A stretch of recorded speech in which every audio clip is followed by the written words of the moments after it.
Que es el Salmo 23, quizá uno de los salmos más conocidos por todos nosotros. Aquellos que hemos tenido escuela dominical, quizá hasta lo hemos memorizado. Y siempre bueno es recordar lo que Dios hace por nosotros, ¿sí? Hay una cuestión importante en el libro de los Salmos, que es que Martín Lutero lo define este libro como una pequeña Biblia. Calvino habla de él como una anatomía de todas las partes del alma. Y así como Moisés nos entrega 5 libros de la ley, David nos entrega 5 partes o 5 segmentos importantes, que es una meditación de la sabiduría que se obtiene de esta ley, ¿sí? Algo crucial en el libro de los Salmos también es cómo los autores del Nuevo Testamento ven a la persona y obra de Cristo en el libro de los Salmos, ¿sí? Lo que muchos autores mencionan como los salmos mesiánicos. Ejemplos de estos salmos mesiánicos los podemos ver en diferentes etapas, ¿no? Por ejemplo, Cristo estando en la cruz, diciendo la frase, Dios mío, ¿por qué me has abandonado? Cristo está citando literalmente el Salmo 22. Y muchas veces el autor del Nuevo Testamento menciona, y esto se hizo para que la Escritura se cumpliese, ¿sí? Cristo también estando en la cruz dice, tengo sed. Y en mi sed me dieron de beber vinagre, Salmo 69. Y quiero ver un ejemplo con ustedes de algo importante que pasa en nuestra adoración. Si se fijan, el autor de Hebreos menciona cómo un salmo es aplicado a la persona de Cristo y tiene repercusiones para nosotros el día de hoy. Hebreos capítulo 2, verso 10 en adelante. Dice, porque convenía aquel por cuya causa son todas las cosas, y por quien todas las cosas subsisten, que habiendo de llevar muchos hijos a la gloria, perfeccionase por aflicciones al autor de la salvación de ellos. Porque el que santifique a los que son santificados de uno son todos, por lo cual no se avergüenza de llamarlos hermanos. Diciendo, anunciaré a mis hermanos tu nombre, en medio de la congregación te alabaré. Y otra vez yo confiaré en él, y de nuevo he aquí yo y los hijos que Dios me dio. Y el verso 12 es crucial. Cristo diciendo lo siguiente, anunciaré a mis hermanos tu nombre en medio de la congregación, te alabaré. Y Cristo es omnipresente en el Espíritu Santo. Y cuando 2 o 3 están reunidos en su nombre, Él está en medio de nosotros. Y Cristo está cantando en medio de nosotros a una sola voz las alabanzas al Padre. Algo que veremos en esta mañana es lo siguiente. Este salmo es mesiánico y Cristo está presente en él. Veremos 3 puntos principales.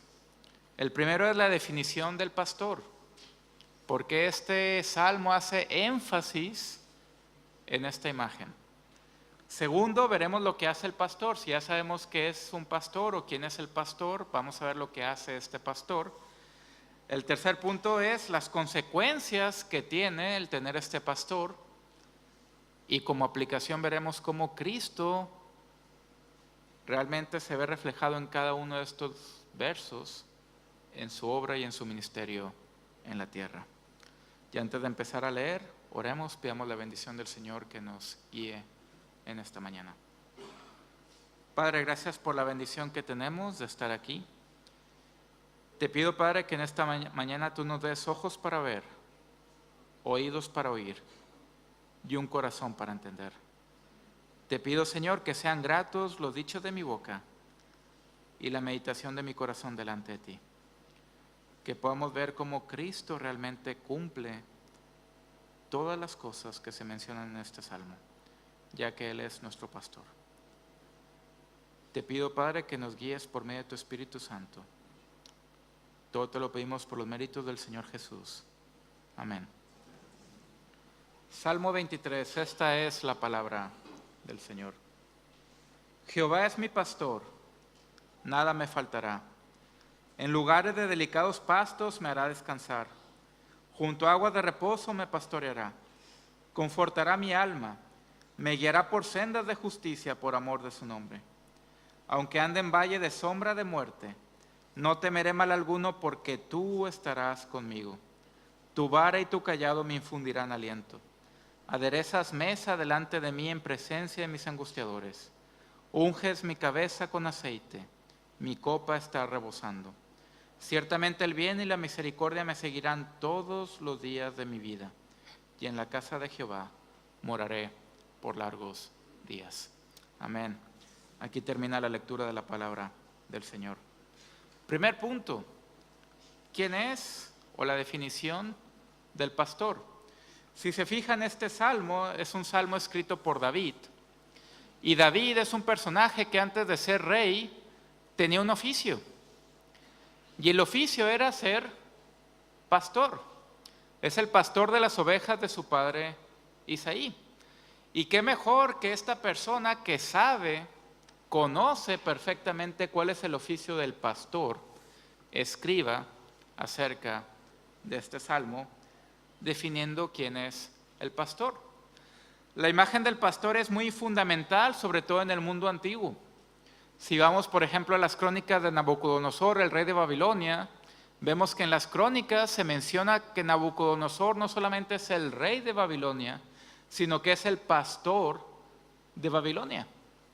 Incluso si vamos al Museo Egipcio de Barcelona, vemos cómo a Faraón se le muestra teniendo en una de sus manos el bastón de pastor. Porque una función principal del rey en el mundo antiguo no solamente reinar o gobernar, sino es el de pastorear. Y aquí David, que sabe y conoce el oficio perfectamente, menciona que hay un pastor todavía más grande que él, y un pastor que lo cuida y lo guarda a él. Y David menciona que este pastor es Jehová, Jehová Dios. Un Dios que nunca tuvo comienzo. Un Dios que siempre ha existido y que siempre ha estado allí. Y define a este Dios, Dios creador, como su pastor. Y sabe David que nada le va a faltar como consecuencia. Este gran Dios, el gran Dios rey del universo, el Dios que nunca tuvo comienzo, es el pastor de David. Y la consecuencia es que nada le va a faltar. Y la imagen de pastor no solamente empieza a mencionarse, o nos empieza Dios a hablar para que estemos familiarizados con este término, sino que otro gran líder de Israel, antes de ser líder, antes de guiar a su pueblo por 40 años en el desierto, había sido pastor también. Y Moisés fue pastor de las ovejas de Yetro, su suegro. Entonces, si se fijan, es una imagen que se emplea en el mundo antiguo para los reyes, para los líderes, que no solamente tienen que gobernar, sino que tienen que guiar a su pueblo como pastor para que nada les falte. ¿Qué es lo que hace este pastor? Por lo tanto, versos 2 al 5. En lugares de delicados pastos me hará descansar, junto a aguas de reposo me pastoreará. Y esto también podemos ver cómo esto forma parte de la historia del pueblo de Israel. Que Dios una y otra vez dice a Abraham, a Isaac y a Jacob y a Moisés que Dios los iba a llevar a una tierra donde fluía la leche y la miel. Una tierra en abundancia. Una tierra donde sería una tierra de descanso, donde habría aguas de reposo. Y aquí David toma esta imagen, esta figura, y nos lleva acerca de la gran promesa que Dios tiene para con nosotros, para con su pueblo, que nos iba a llevar a un lugar de descanso, una tierra que iba a ser por herencia. Y si se fijan, el que los lleva a ese lugar no es David, es el Señor. Y David siempre pone las cosas en la perspectiva real. No solamente los lleva a lugares delicados, no solamente los lleva a aguas de reposo, sino que también, verso 3, conforta mi alma, me guía por sendas de justicia por amor de su nombre. Es un Dios de consuelo, un Dios que ayuda y que es bueno para tu alma. Y es un Dios que te guía por sendas de justicia por amor de lo que Él es. Y David conoce perfectamente la ley de Dios. En Deuteronomio capítulo 17 se nos menciona que una de las obligaciones del rey es hacerse una copia de la ley de Moisés y meditar en ella todos los días de su vida. Y David sabe quién es Dios y sabe que en algún momento en la historia de Israel hay un evento crucial, un evento horrible, que es cuando Aarón hace un becerro de oro. Y en el capítulo siguiente Moisés teme que esa gloria, esa presencia de Dios se vaya del pueblo de Israel. Y Moisés hace una petición a Dios y le dice directamente: muéstrame tu gloria. Una gloria que Moisés curiosamente ya había visto. La había visto en la zarza ardiendo, la había visto en las plagas de Egipto. Y sin embargo otra vez Moisés pide ver esa gloria de Dios. Y vemos que Dios cumple la petición de Moisés. Y se nos menciona que Dios lleva a Moisés a una cueva y lo va a cubrir, va a ser su refugio Dios mismo. Y Dios mismo va a reflejar o va a revelar quién es Él. Y Dios mismo baja en la nube y dice Dios mismo acerca de Él: Jehová, Jehová, Dios fuerte, misericordioso y piadoso, tardo para la ira y grande en misericordia y verdad, que perdona el pecado y la rebelión. Y David sabe que Dios es amor. Y sabe que este Dios lo va a guiar por el camino que David debe tomar. Y es por eso que David puede afirmar en el verso 4: aunque ande en valle de sombra de muerte, no temeré mal alguno, porque tú estarás conmigo, tu vara y tu cayado me infunden aliento. Y viendo la vida de David, vemos que una y otra vez su vida estuvo en peligro de muerte. Saúl lo quiso matar al menos 3 veces clavándolo con una lanza. Su hijo Absalón lo quiso matar también. Los filisteos lo quieren matar, pero ¿qué pasa? David no tiene miedo. ¿Por qué? Porque David sabe que Dios está con él. Y hay un elemento crucial, un punto de inflexión en la vida de David.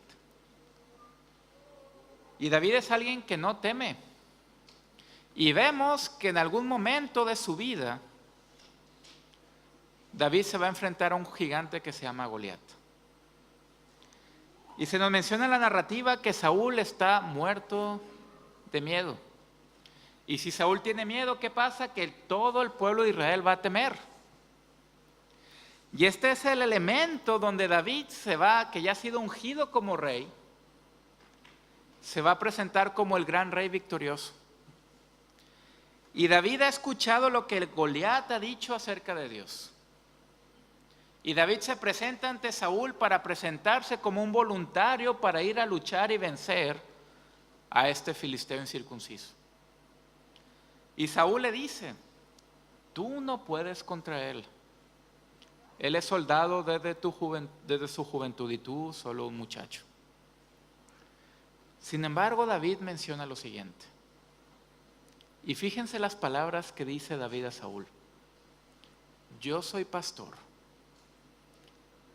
y si viene un oso o un león por mis ovejas, yo salgo y las defiendo. Y si el oso o el león deciden seguir atacando, yo tomo a ese animal de la quijada, se la rompo y lo mato. Y esto le va a pasar a este filisteo. Tan pronto escucha eso Saúl, decide que David efectivamente puede ir a vencer a Goliat. Vemos en la narrativa cómo Saúl trata de vestir a David con sus ropas reales para enfrentarse a Goliat, una ironía, ¿sí? David se quita esas ropas y curiosamente David se va a enfrentar a Goliat como un pastor. Y David, que es el rey, que es el pastor, va a vencer a Goliat vestido como lo que él es. Y se va a presentar David ante el pueblo de Israel como el gran rey pastor, aquel que da su vida por sus ovejas. Y es por eso que no deben de temer. Verso 5, aderezas mesa delante de mí en presencia de mis angustiadores, unges mi cabeza con aceite, mi copa está rebosando. Y vemos otra vez elementos en la vida de David. David, que se sentó delante de sus angustiadores, estuvo a la mesa de Saúl, estuvo en la mesa también con Absalón. Sin embargo, no teme mal. ¿Por qué? Porque Dios está con él. Y no solamente Dios está con él, sino que ha ungido su cabeza con aceite. Por lo tanto, su copa está rebosando. Y David es un hombre que es ungido en la historia 3 veces como rey. Primero lo unge Samuel. Segundo lo ungen todos los moradores de Judá. Y por tercera vez lo unge todo Israel. Y por eso menciona que esta copa que se usó para la unción de él está rebosando. Es un hombre increíble. Es el gran rey pastor. ¿Y cuáles son las consecuencias de esto? ¿A dónde nos lleva el pastor? Verso 6. A que ciertamente el bien y la misericordia me seguirán todos los días de mi vida, y en la casa de Jehová moraré por largos días. Vemos que la consecuencia de toda esta cuestión que ha hecho Dios por él es su beneficio. Que el bien y la misericordia estarán con él para siempre, y que él va a estar finalmente en la casa del Señor. Y este es el gran deseo de David al final de su vida: construir el templo en el monte Sión, donde la presencia de Dios estaría para siempre. Y en el mundo antiguo esto es otra de las grandes ideas o cosas reflejadas con un gran rey. Es un rey pastor y un rey constructor. Y David le va a dejar a Salomón la herencia, todo el material, para que Salomón efectivamente edifique lo que va a ser la casa de Dios. Y aquí es donde entra la persona del Señor Jesús. Y fíjense cómo cada uno de los versos de este salmo, vemos cómo Cristo está presente en ellos. Fíjense en el verso 6. Ciertamente el bien y la misericordia me seguirán todos los días de mi vida, y en la casa de Jehová moraré por largos días. La idea que se nos presenta en este verso es la eternidad. Que el bien y la misericordia nos pueden seguir. Y una y otra vez vemos cómo Cristo, en los diálogos que tiene con las personas, menciona que las personas que beban de esta agua que Él ofrece no tendrán sed jamás, y que ríos de agua viva van a fluir por sus vidas. Y algo importante en la persona de Cristo es que Cristo, antes de ser ungido como el Mesías, Cristo tenía un oficio. Y se nos menciona que el oficio de Cristo es ser carpintero. Y es la misma palabra que se emplea para albañil, para constructor. Ahora imagínense Cristo sabiendo la construcción humana, ¿cuánto más sabrá la construcción celestial? Y en algún momento Cristo le dice a sus discípulos lo siguiente: es necesario que yo me vaya para prepararles un lugar, una morada. Y esta es la maravilla de la ascensión, que Cristo sube no solamente a sentarse a la diestra del Padre, no solamente a estar ahí intercediendo por nosotros, sino que está ahí construyendo ese lugar importante para nosotros. Verso 5. Aderezas mesa delante de mí en presencia de mis angustiadores, unges mi cabeza con aceite, mi copa está rebosando. Y vemos cómo en la Biblia Dios está en los detalles. Y hay un evento importante, vemos en la vida de Jesús una y otra vez cómo se sienta en la mesa con pecadores.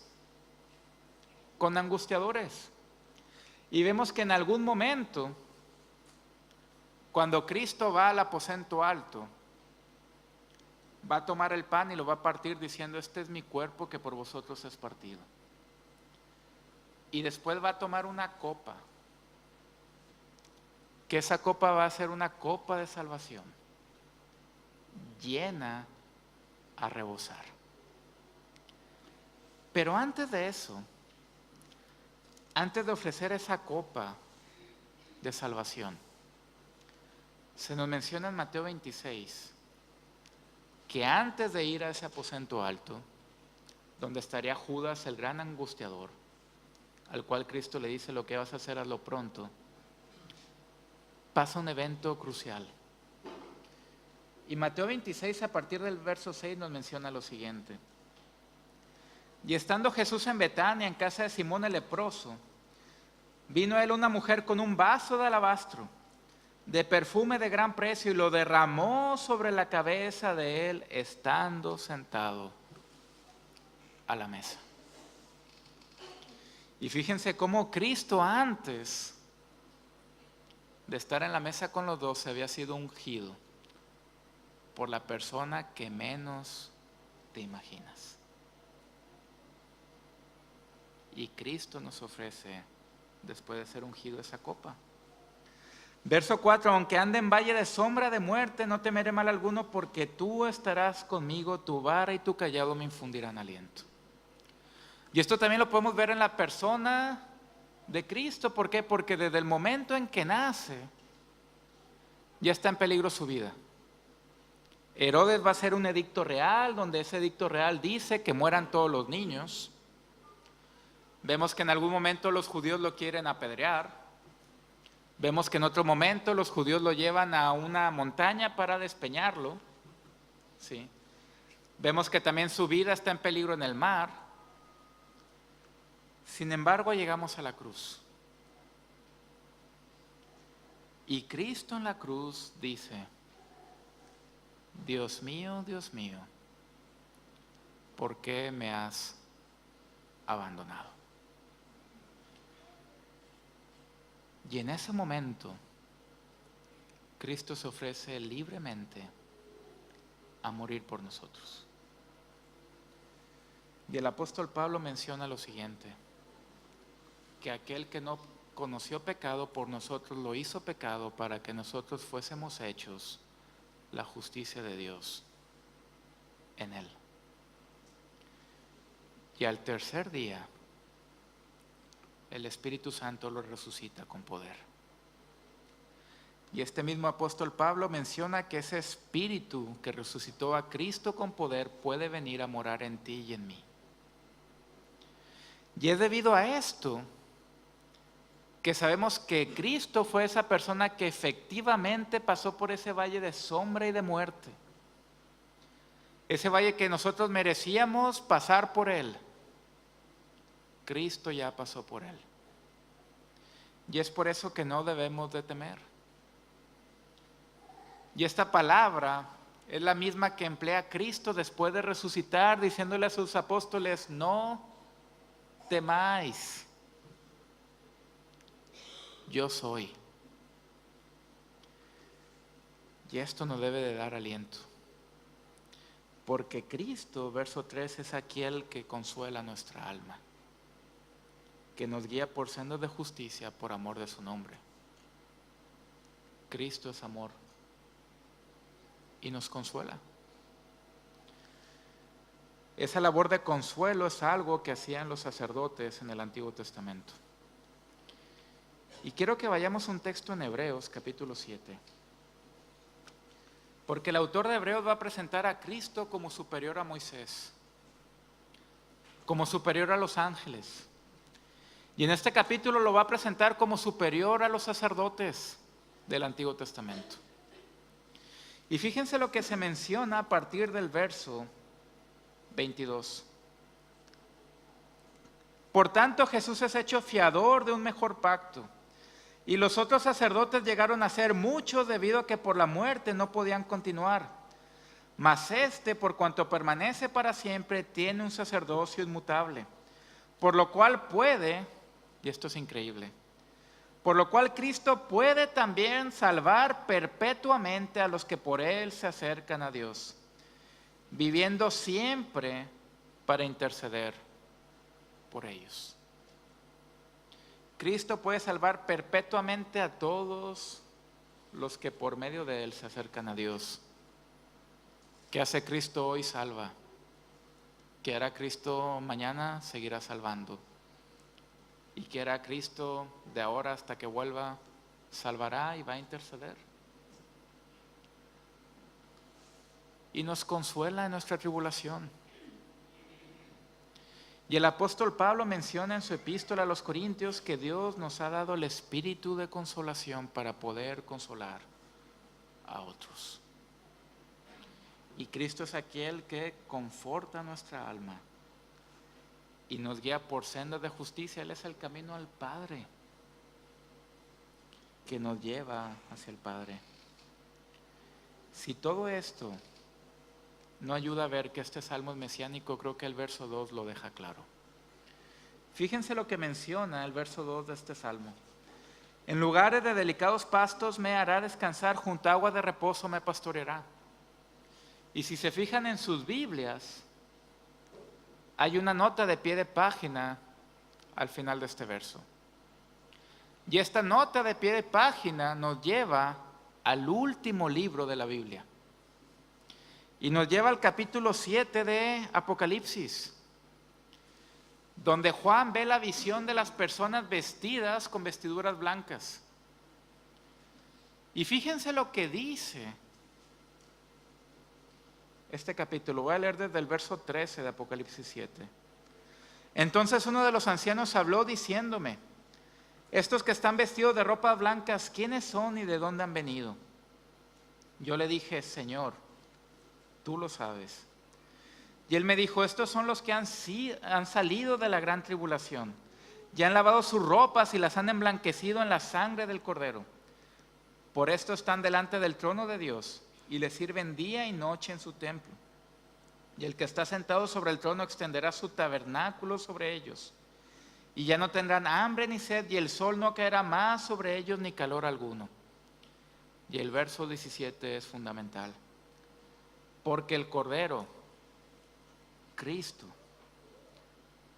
que está en medio del trono, los pastoreará y los guiará a fuentes de aguas de vida, y Dios enjugará toda lágrima de los ojos de ellos.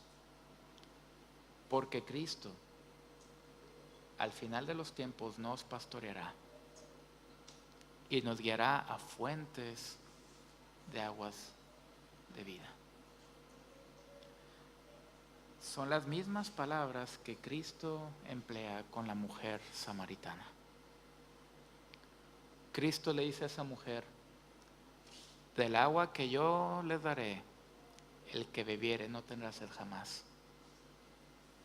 Y menciona más adelante el evangelista Juan: y ríos de agua viva van a fluir.